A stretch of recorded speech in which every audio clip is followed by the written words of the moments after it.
You just put your heart and soul into creating a digital course. You are trying to figure out how to best package your course in order to sell it to your customers. How do you do this? Well, there are many ways to go about it.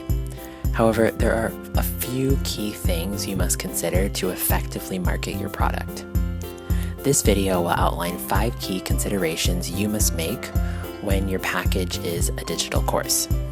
Also, feel free to replace the digital course with another digital product that you've created. For the purposes of this video, we'll reference digital courses as our example. Okay, first, the item.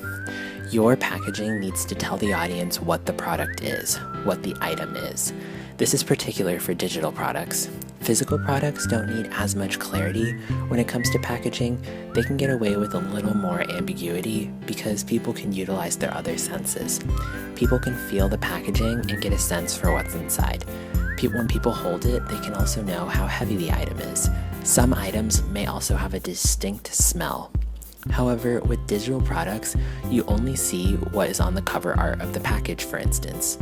If you're selling a digital course, being vague about what the course entails will not sell the product. It needs to be clear what the product is. So, similar to the cover of a TV show or a movie, your package needs to communicate what type of product you're selling. A TV show with a one-line title and no art on the cover would be really hard to sell because people can't perceive what the show is about. Having a photo on the cover helps people understand who the actors are, the tone of the show, and gives them more context as to whether they want to try watching it or not. So if your course is about cooking, for instance, then your packaging may include a photo of you in the kitchen, or it may be a high-resolution picture of food you have prepared and will teach people how to make. Okay, so now let's move on to the second item. The second item is product information. Along with sharing what exactly the product is, you need to include information about the product. When you're selling a movie, for instance, there is less of a buy-in that people need.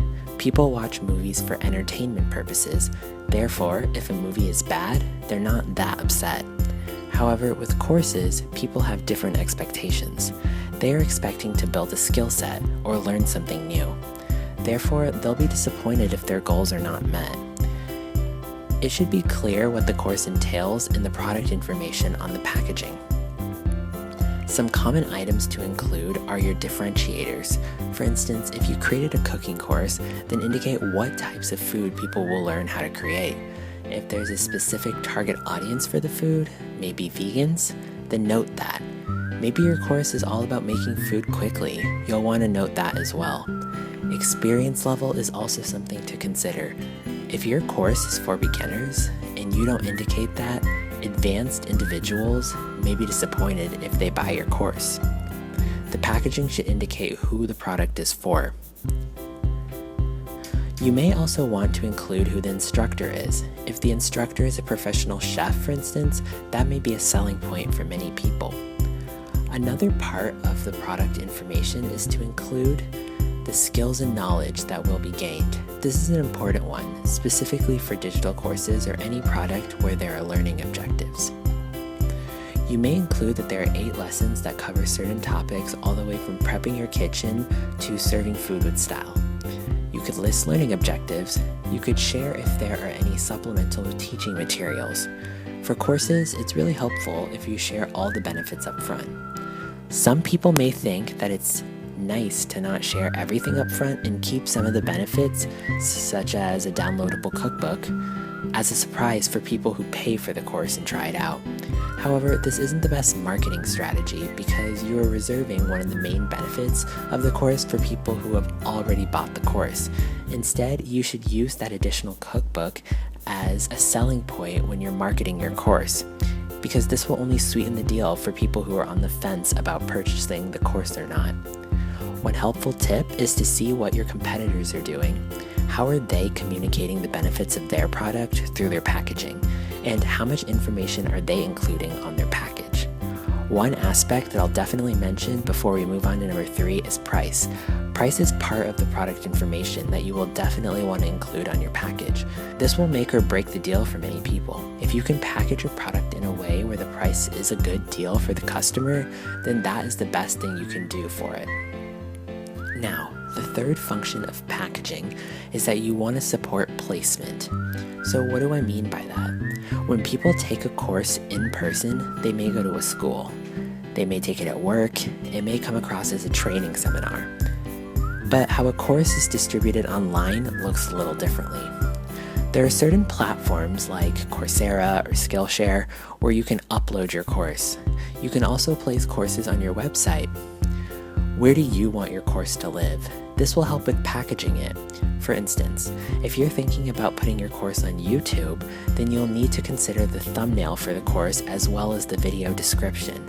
These are items that are part of the packaging. You will also need to link your video in your marketing. You will also want to be mindful of platforms where advertisements are used. For instance, if you created a cooking course and you were attempting to sell your cooking book in your course, then you probably don't want your video to have advertisements for a competitor's cookbook or another cooking course because it'll interrupt your course. Know how the platform works when it comes to brand management. Where will your course sit among other courses? Can your course survive if it exists in a platform where there are competitors who are more advanced? And also, can your course survive if it exists in a platform where your competitors are included and they have more advanced cooking classes? Another consideration with placement is the upfront costs of certain online stores. For instance, a platform like Skillshare has a cost to join the community. Once that is paid, then people can take a course they're interested in. This is important to consider whether you want people to pay specifically for your course or if you would like it to be bundled with other courses. Depending on your popularity, it would be important to check whether your course could exist on its own or if it would be better marketed among other courses. For some, the upfront cost may be a barrier to purchase, especially if it's too high. If people are only interested in taking your course, it may not be worth it for them to pay that high upfront cost for only the purchase of one course. For people who are interested in taking multiple courses on the platform, then they would probably be interested in paying the high upfront cost because they would take your course among many other courses. Consider these when choosing where you want to place your course. Also, if you decide to create your own store online to sell your course, you must recognize that you'll need to create an e-commerce section that allows people to make payments for the course. This is stuff that would be handled if you had your course on another platform. Depending on how much of a burden this feels to you, you may consider this in your decision on where you want to house your course. Okay, the fourth function of packaging is the method of consumption. It's important to understand how your course will be consumed. If your course consists of several lectures that are separate videos, for instance, then you want a platform that can keep all of those videos together and in the correct order. It's not helpful if the platform feeds you lesson 2 and then jumps to lesson 8. You need them to go in order. It's also not advised to make customers have to go find each of the lessons. If it's on YouTube, for instance, then you would want to put it all in a playlist and direct people to the playlist. Otherwise, people may come across one video in the middle of your course and the next suggested video may not be the next one, or it could even be a competitor's video. If your video is a 4-hour-long training, for instance, then it's important to recognize where it will best sit. You may want to put it on a platform that does not have many advertisements, as that could be very frustrating to spend 4 hours dealing with ads. Also, does the platform allow you to pause and come back to the course? It would be really frustrating to spend 2 hours on a course and not be able to pick up where you left off. Finally, the last function of packaging is the supplemental, or supplementals that aid consumption. These are the added bonuses that come with the product that help the person consume the product.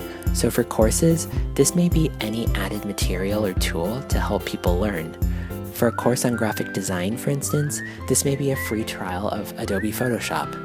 For a class on fitness, this may be a free download for an app to track your progress. For some classes, this may not be possible. For instance, if you're teaching a class on how to play the piano, obviously you can't include a piano. However, you could include a downloadable songbook. It is really any tool that can help people consume your product better. With the graphic design course, for instance, it is one thing to watch videos on how to create designs, but since it is a class, people want to apply those skills and increase their knowledge. This can only happen if they do it. Therefore, including a trial or a downloadable software for them to use while following along with your courses or your assignments can help them learn. If you can't think of anything related to your course topic, then you could always go with a planner, for instance. Anything related to a course to help people keep track of assignments, log their progress, and meet deadlines would be great.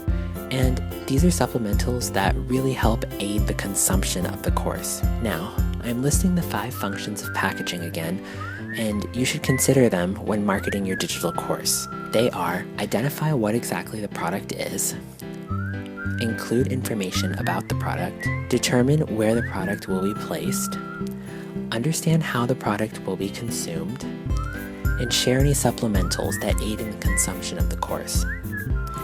And there you have it. Hope this video was informative for you and that you can now improve the packaging of your digital courses or digital products. If you like this video, give it a thumbs up and let us know in the comments below. We really hope you'll subscribe to our channel as we make regular videos on marketing in order to help you advance your businesses. Thanks everyone, we'll see you on Wednesday.